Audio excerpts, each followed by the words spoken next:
আসসালামু আলাইকুম, কেমন আছেন সবাই? আশা করি সবাই ভালো আছে। এই সময় কম, শুরু করো। তো চলুন দেরি না করে শুরু করা যাক। আসসালামু আলাইকুম মানিক স্যার। স্যার আমারে আপনি কোন উড়াইলেন? আমার তো ওর মতো আবাল মার্কা টিকটকার আবার স্যার হইলো কবে? আছে স্যার। স্যার এটা হেলিকপ্টার ভাড়া করে কি শুরু করলি ভাই তোরা? আয়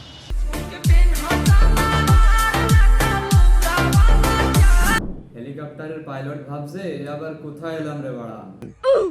এদের ভিডিও করার ভাব দেখে মনে হচ্ছে এরা আমার প্যান খুলেও ভিডিও করে রাখবে। কারণ পরে ওই ভিডিও আপলোড দিয়ে যাতে বলতে পারে দেখুন গাইস একটা হেলিকপ্টার ভাড়া করছিলাম, সেই হেলিকপ্টারের পাইলটের রেডি। বাড়ির জন্য আজকে স্প্রিং নিয়ে আসলাম। আসলে স্প্রিং এর মধ্যে শোয়া যদিও আরামদায়ক, কিন্তু আসলে কিন্তু শরীরের জন্য ভালো না। এগুলা কেউ করতে যাবেন না, স্প্রিং আনবেন না। কিন্তু আমি আনলাম বিপদে পড়ে। বাড়ির জন্য স্প্রিং তোষক কি জন্য আনলো? এর ভিতরে কি কোনো কিন্তু আপনারা খুঁজে পেয়েছে? সবার অঙ্ক মেলে, আমার অঙ্ক মেলে না। শক্ত ঘাটে তার বউয়ের খুবই কষ্ট হচ্ছে, এত কথা বাদ দিয়া আসলটা ক। মানে নিতে কষ্ট হচ্ছে।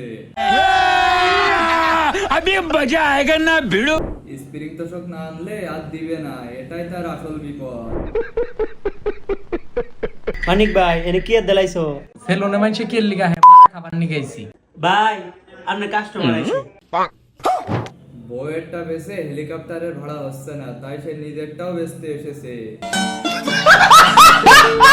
ঈদের পরের দিন শ্বশুর বাড়ি আইতে চাইছিলাম, শ্বশুর বাড়ি আইছি। আপনাদের কোন লেভেলের বোকাচোদা হলে শ্বশুরকে নিয়ে ভিডিও বানানো যায়, আয় আর কোন লেভেলের পাগলাচোদা হলে টিকটকার জামাইয়ের সাথে ক্যামেরার সামনে এসে দাঁড়িয়ে থাকা যায়। বোকাচোদা কত ধরনের তা এদেরকে না দেখলে বুঝতেই পারতাম না।